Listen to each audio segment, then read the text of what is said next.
Merveilleuse créature de Dieu, merci de vivre et de plaire à Dieu.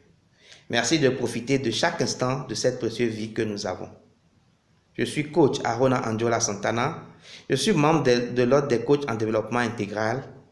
J'ai reçu le certificat d'aptitude à exercer le métier de coach. J'ai été formé par le numéro 1 mondial du coaching, le professeur Patrick Armand Pognon. Je remercie les merveilleuses créatures de Dieu qui ont suivi en intégralité la précédente vidéo et qui m'ont fait des retours très constructifs. J'ai été très agréablement suivi de savoir que je compte pour énormément de personnes et que ce que je suis en train de faire a autant d'intérêt que ma personne. Tous ces échos positifs m'ont galvanisé, m'ont donné de la motivation et de l'entrain pour me surpasser et faire encore mieux que la précédente. Je remercie également tous ceux et celles qui vont suivre cette vidéo et qui vont pouvoir en tirer quelque chose de positif. Pour aller dans le vif, je voudrais d'abord préciser le cadre des vidéos. Je vais procéder par élimination. Dans un premier temps, il ne s'agira pas de parler de religion ni de spiritualité. Chacun est libre d'exercer sa foi, de pratiquer sa religion. Le coaching n'a pas pour vocation de faire abandonner à quelqu'un sa religion. Le coaching, c'est de pouvoir amplifier la foi en Dieu, de pouvoir mieux pratiquer sa religion. Il ne s'agira pas non plus de motivation parce que le coach, c'est quelqu'un qui choque, c'est quelqu'un qui va provoquer un déménagement mental, quelqu'un qui va amener une personne d'un point A qui est dommageable pour lui pour un point B, en l'amenant à se confronter à sa réalité et à prendre des décisions pour aller de l'avant. Donc, on ne va pas vous motiver, mais on va vous choquer, on va vous dire les choses telles qu'elles sont pour provoquer chez vous un changement radical. Il ne s'agira pas non plus de vous faire une formation sur le coaching en développement intégral.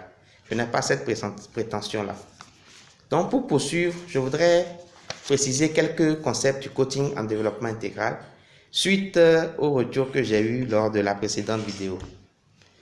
Le coaching, c'est un outil extraordinaire qui donne à la vie son véritable sens. C'est un outil qui permet de prendre conscience de son potentiel, de réussir, de vivre heureux et en parfaite santé.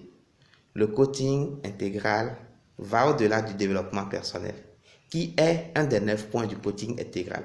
Le développement personnel, qui est le premier point du coaching intégral, a 10 points. Il ne s'agira pas d'aller en détail, mais je peux vous donner quelques idées.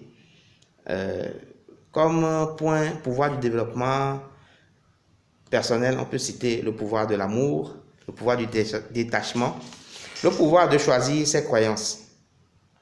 Le point 2 du coaching en développement intégral concerne la prospérité.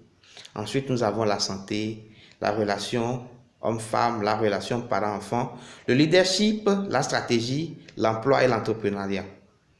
Donc, vous comprenez que avec ces 9 points, si vous maîtrisez, vous pouvez tout gagner. Vous pouvez vous-même mieux vous conduire dans la vie et mieux conduire vos coachés. Le coaché, c'est quelqu'un qui va prendre conscience d'une situation donnée de sa vie, qui ne l'arrange pas du tout et qui va vouloir changer. Sans prise de conscience et sans volonté de changement, il n'y a pas de coaching. J'ai été formé en licence en coaching à l'UVCDI, l'Université virtuelle du coaching intégral. Cette université-là offre 3 niveaux de formation, la licence, le master et le doctorat. Le doctorat permet de se spécialiser dans l'un de ces 9 domaines et de produire un article scientifique. J'ai été séduit par cette formation et j'envisage poursuivre jusqu'au doctorat. Et pour pouvoir gagner plus en connaissances et vous faire profiter.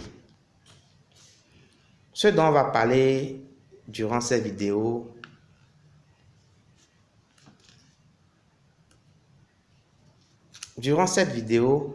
on va parler beaucoup de Dieu. Pas Dieu dans la perspective d'une religion donnée, mais Dieu en tant qu'entité universelle. Et dans la parole de Dieu, dans la Sainte Bible, exactement dans le livre d'Ésaïe, il est précisé que Dieu s'est révélé à chaque peuple selon sa culture.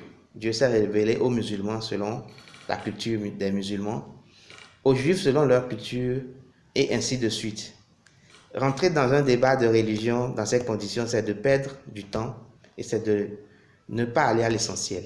Dieu, que nous adorons tous, en qui nous avons la foi, qui nous donne la vie et qui nous conduit, est universel. C'est le même Dieu partout.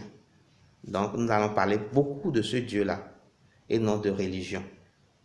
Nous allons aborder les thèmes d'actualité, les thématiques qui me viennent comme ça, sur inspiration du Très-Haut. Nous allons parler également de mon vécu quotidien, de tous les faits que je jugerai utile de partager avec vous et qui pourront provoquer ou bien produire des effets positifs dans vos vies respectives. Ce seront des exhortations de 5 à 10 minutes et à chaque fois, il y aura un thème qu'on va développer. Je voudrais préciser que tout ce que je vais dire ne sera pas forcément du neuf pour vous. Nous sommes tous quelque part des coachs sans avoir même fait une formation de coach. Tout parent qui accompagne son enfant qui est en train de marcher, qui tombe, qui se réveille et l'encourage à se surpasser est en train de faire du coaching. Moi-même, avant de découvrir cette formation, je pratiquais le coaching. La formation m'a permis d'amplifier mes connaissances et d'optimiser, d'être plus efficace et efficient. Donc, c'est ce que je voudrais aussi faire avec vous. Et pour ce mois qui commence, qui est le dernier mois de l'année, j'ai choisi pour thème la joie. La joie parce que moi-même, je suis toujours heureux. Et au boulot, à la maison, un peu partout, on me le dit tout le temps. Aruna là, on ne sait pas ce qu'il a, il est toujours heureux. Quelle que soit la situation qui se présente devant moi, je suis toujours heureux parce que je sais que Dieu a déjà pris le contrôle. Voilà. Être heureux parce que nous sommes en période de fête et souvent on conditionne cette période-là par les ressources financières. Je pense que vous pouvez être heureux en dehors de toutes ces ressources-là, de tous les biens matériels ou en dehors de quoi que ce soit. Être heureux également parce que la période ne s'y prête pas nécessairement avec le Covid-19 et tout. Et donc, je voudrais qu'on puisse voir la vie du bon côté, oublier tout ce qui ne va pas dans nos vies et pouvoir s'abandonner à la joie. Beaucoup ne sont pas heureux, ne sont pas en joie parce que il y a des points de leur vie, des personnes dans leur vie, des choses dans leur vie qui les empêchent d'être heureux. Et nous traînons souvent ces poids morts sans s'en rendre compte. Je vous exhorte maintenant à faire une petite intériorisation, à vous asseoir quelques minutes, à voir les situations, les personnes, les choses qui vous rendent triste ou malheureux.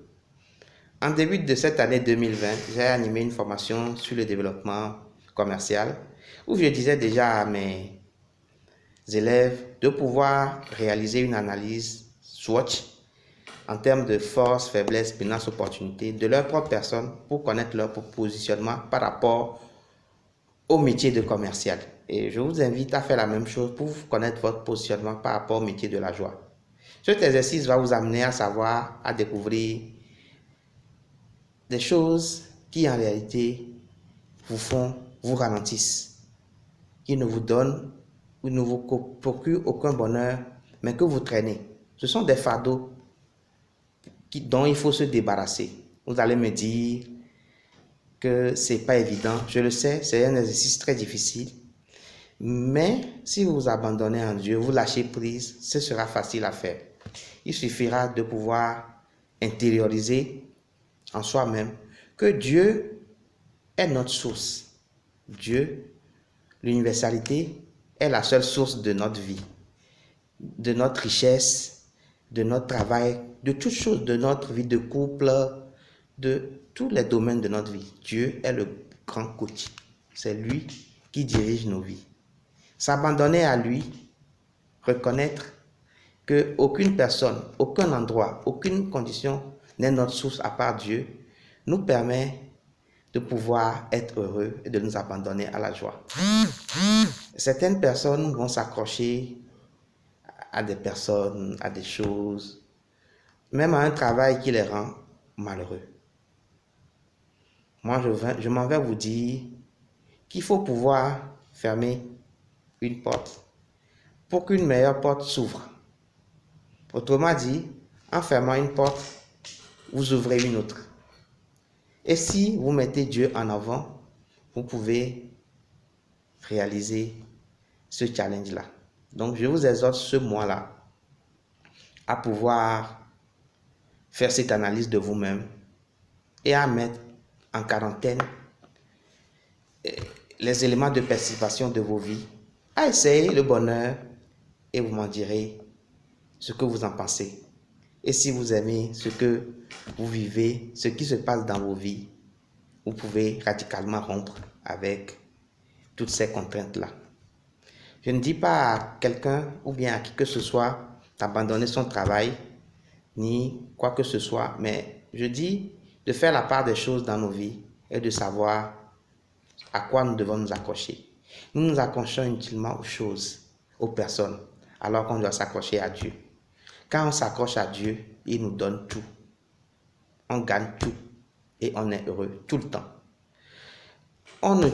Quel que soit ce qui peut arriver dans nos vies, on n'y prête pas attention parce qu'on sait que le Tout-Puissant, Dieu Tout-Puissant, a déjà tout réglé. Et donc, c'est ce que je vous invite à faire maintenant. Et pour poursuivre, je voudrais déjà vous souhaiter un heureux mois de décembre. Vous souhaitez beaucoup de succès, beaucoup de joie, beaucoup de positivité. Ce mois étant le mois du dénouement de l'année, il est opportun de pouvoir faire une analyse des 11 mois écoulés et de pouvoir se positionner par l'année, de pouvoir se positionner par rapport à l'année suivante. Cet exercice-là vous permettra de bien rentrer dans l'année et de pouvoir avoir de l'avance sur les manquements de 2020. Et pour pouvoir vous aider dans ce temps, j'ai décidé que le prochain thème que je vais aborder, ce sera l'entrepreneuriat. D'ici là, portez-vous bien et soyez heureux. À tout à l'heure. Ciao!